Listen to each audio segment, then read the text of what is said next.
Vous estimez que vous êtes prêt pour vous lancer dans l'agro-pastoral dès 2025 ou alors vous venez tout juste de vous engager dans les activités agro-pastorales. Cette vidéo est faite pour vous, vous êtes au bon endroit.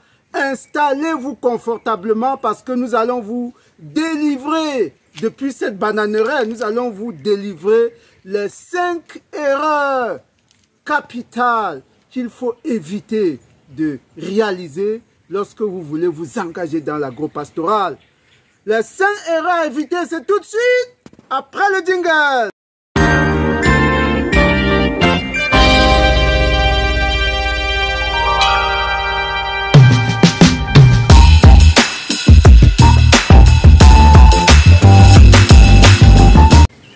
Une fois de plus, chers agripreneurs, bienvenue sur la chaîne des fonceurs, la chaîne des personnes qui veulent avancer malgré l'adversité. Aujourd'hui, nous avons une vidéo particulièrement intéressante, surtout pour les débutants. Elle peut également intéresser ceux qui sont dans l'agro-pastoral depuis un certain temps, parce qu'il n'est jamais trop tard pour s'améliorer. Aujourd'hui, nous allons parler des erreurs de débutants. Et si vous regardez cette chaîne pour la première fois, moi c'est Roméo Lado, agripreneur, apiculteur, coach, motivateur. Et dans nos différentes vidéos que nous publions 2 à 3 fois par semaine, nous vous prodiguons beaucoup de conseils, d'astuces, de méthodes, de techniques, de stratégies pour vous amener à vous améliorer quotidiennement, à progresser dans votre marche vers l'atteinte de votre vision, vers l'atteinte de vos objectifs. Voilà, nous avons 5 erreurs à partager avec vous. C'est des erreurs que nous avons aussi commises dès le début, depuis une quinzaine d'années, mais au fil du temps, nous avons pu nous améliorer justement. Et aujourd'hui, nous voulons partager avec vous pour que vous ne perdiez pas de temps dans ces erreurs-là. La 5e erreur, c'est un grand secret. C'est un grand secret à plusieurs millions de dollars. Il ne faut surtout pas rater ce secret-là. Parce que si vous le ratez, vous pouvez facilement vous retrouver en prison à cause de l'agro-pastoral. Vous pouvez facilement divorcer dans votre foyer à cause de l'agro-pastoral. Donc, restez jusqu'à la fin pour suivre cette 5e erreur absolument capitale. On y va tout de suite avec la première erreur. C'est quoi la première erreur? Lorsque vous venez de vous lancer dans l'agro-pastoral, si vous avez décidé de faire une bananeraie comme celle-ci, faites d'abord votre bananeraie. Ne vous diversifiez pas exagérément.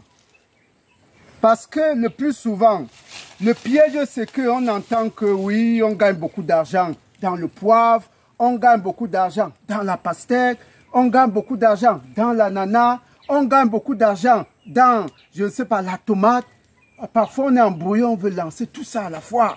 On veut s'engager parce qu'on pense qu'on va brasser rapidement tous ces millions. Oui, attention. Il y a tout secteur rentable, hein, tout secteur rentable. Il y a des secteurs beaucoup plus rentables que d'autres, mais chaque secteur a ses contraintes. Donc, ne vous engagez pas à l'aveuglette dans tous les secteurs. Choisissez dans un premier temps une niche, une voie, une spéculation, ou maximum 2 spéculations, pour pouvoir faire une entrée dans le monde agro-pastoral. Parce que rien n'est facile, rien n'est donné. Tout demande toujours un peu de sacrifice, beaucoup de contraintes à lever. Donc, ne vous faites pas décourager en embrassant beaucoup de choses à la fois.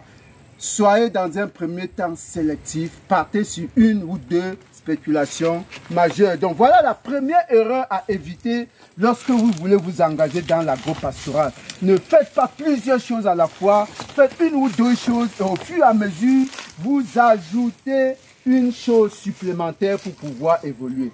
On passe à la 2e erreur qu'il ne faut pas commettre, c'est que quand vous avez choisi d'embrasser une piste, une spéculation, un domaine, allez-y mollo. Allez-y progressivement. Commencez petit, comme on a l'habitude de dire. Ne faites pas 10 hectares le premier coup parce que vous pensez qu'en faisant 10 hectares, vous allez amasser générer beaucoup de bénéfices. Non. Allez-y progressivement. Ce n'est pas la vitesse, non, c'est la résistance.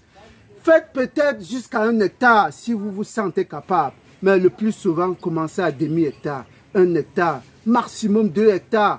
Encore faudrait-il justement éviter la troisième erreur. La troisième erreur, c'est de vous engager sans coach. Oui, le coaching est important dans la vie, dans tout ce que vous faites. Vous voulez vous marier, il faut voir un coach qui s'est déjà marié, il va vous dire ce qu'il faut faire pour bien vous apprêter. Vous voulez faire la cuisine, il faut avoir un coach qui a déjà fait la cuisine, qui a déjà fait le mets que vous voulez faire. Il va vous dire attention, faites ceci, ajoutez tel ingrédient. Vous voulez voyager à l'extérieur, il faut voir quelqu'un qui a déjà voyagé. Il va vous dire comment préparer, faire vos emplettes. C'est comme ça que ça se passe, même dans l'agro-pastoral. Vous voulez faire du bananier plantain, il faut vous approcher de quelqu'un qui a déjà fait du bananier plantain. Il va vous dire quelles sont les variétés, qu'est-ce qu'il faut éviter, comment avoir les bons rejets, quels sont les bons écartements, quel est le meilleur terrain qui marche. Voilà comment vous allez gagner en temps. Au lieu de mettre 3 années à apprendre, en 30 minutes, votre coach va vous faire progresser. Donc, c'est la troisième erreur à ne pas commettre. S'engager comme ça, sans avoir de repères, sans avoir de tuteur, sans avoir de coach. Vous pouvez avoir beaucoup d'informations gratuitement sur les réseaux sociaux, des cours, des tutoriaux, beaucoup de choses. Mais ça ne suffit pas. Allez sur le terrain, près de ceux qui vous ont dévancé, qui ont commencé à faire cette culture avant vous. Ils vont vous éviter de faire beaucoup d'erreurs. Dans une bananerie, par exemple, est-ce qu'il est bon de faire des pifs ou bien des rejets simples?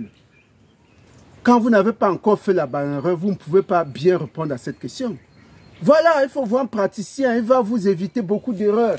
Dans une bananerie, à partir de combien d'années pouvez-vous estimer que votre plantation est amortie et qu'il faut passer à autre chose?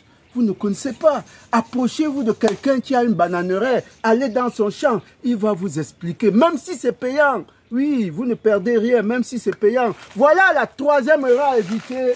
Avancer sans coach, c'est préparer sa défaite dès le départ. Voilà, on va passer à la quatrième erreur qu'il faut éviter. On va s'avancer tout de suite à côté là, près d'un champ où on fait le maraîchage.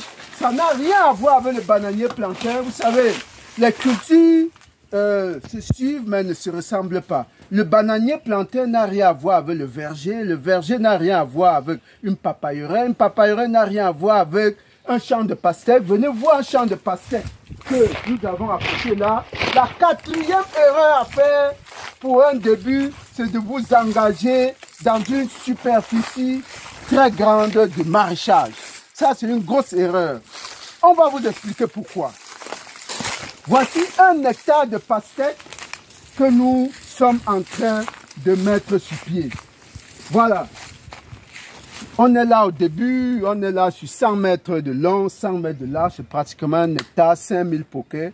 C'est un travail gigantesque, c'est un travail titanesque, c'est un travail qui vous exige beaucoup d'énergie, beaucoup d'argent. Et si dès le début, vous prenez toutes vos économies, vous injectez dans une spéculation comme le maraîchage, qui va vous absorber et du temps, et de l'argent, et de l'énergie, sans être sûr du résultat final, ça peut être désastreux. Voilà pourquoi la quatrième erreur consiste à ne pas vous engager de manière exagérée dans le maraîchage pour un début. Vous voulez faire le maraîchage, engagez-vous sur maximum 1/4 d'hectare. Quand on parle de maraîchage, c'est quoi? La tomate, la pastèque, le gombo, le piment, les aubergines, toutes les cucurbitacées ou les solanacées. Généralement, tout ça, c'est la famille, n'est-ce pas, du maraîchage. Voilà. Évitez ces cultures qui vont vous créer beaucoup de stress dès le départ. Faites autre chose le temps d'apprendre. Faites un peu le temps de vous initier, de voir les contraintes, de voir les contours, de vous habituer aux méthodes, à la main d'œuvre, etc. De manière, n'est-ce pas, à accumuler un peu d'expérience. Donc, voilà la quatrième erreur à éviter absolument. Faire du maraîchage à grande échelle en tout début de projet. Voilà. Et la dernière erreur, la meilleure, oui, la dernière erreur qui va vous, justement, vous secouer, qui va vous bousculer un peu. La dernière erreur à ne pas commettre. Ah oui, nous allons aller la donner à côté d'un champ de tomates. Suivez-nous, on va à côté du champ de tomates pour connaître cette dernière erreur parce que, justement, on a vu des cultivateurs de tomates qui, certains se sont pratiquement évanouis hein, quand ils ont commencé à vendre le cajot de tomates à 1500 francs pendant le Covid-19. Hein, c'était une période extrêmement difficile pour les agriculteurs, pour les cultivateurs, pour certains cultivateurs. On a eu à vendre le cajot de tomates à 1000 francs, à 1500. Certains ont failli s'évanouir. On va aller à côté de cette tomate-là pour donner le dernier conseil, la quatrième erreur qu'il faut éviter. Suivez-nous, on y va tout de suite.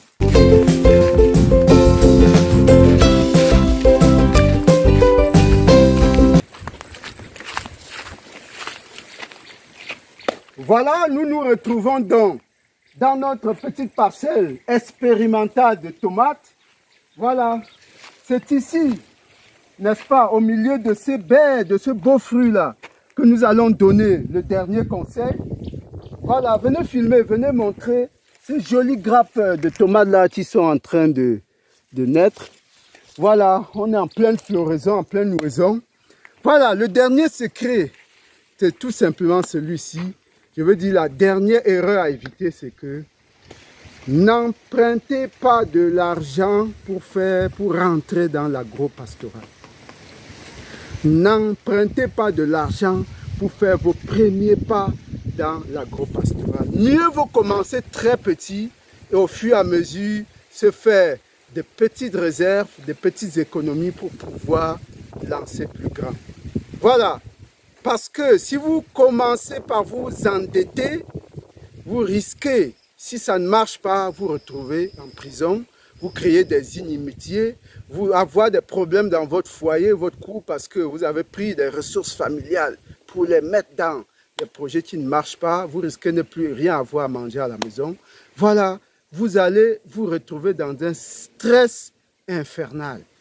Donc, je ne dis pas qu'avec un emprunt, on ne peut pas exercer l'agro-pastoral. Non, au contraire même, on peut faire un emprunt, bien l'utiliser et bien capitaliser pour bien justement prendre un tremplin dans l'agro-pastoral. Mais pour un débutant, c'est extrêmement risqué parce que vous allez en aventure.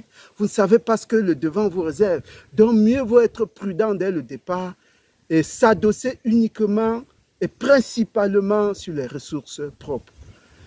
Voilà les quelques erreurs, les 5 erreurs que nous avons voulu partager avec vous, que nous allons résumer tout de suite. Évitez de se diversifier dès le départ. Voilà. Avoir un coach, c'est très bien. Évitez le maraîchage dès le départ.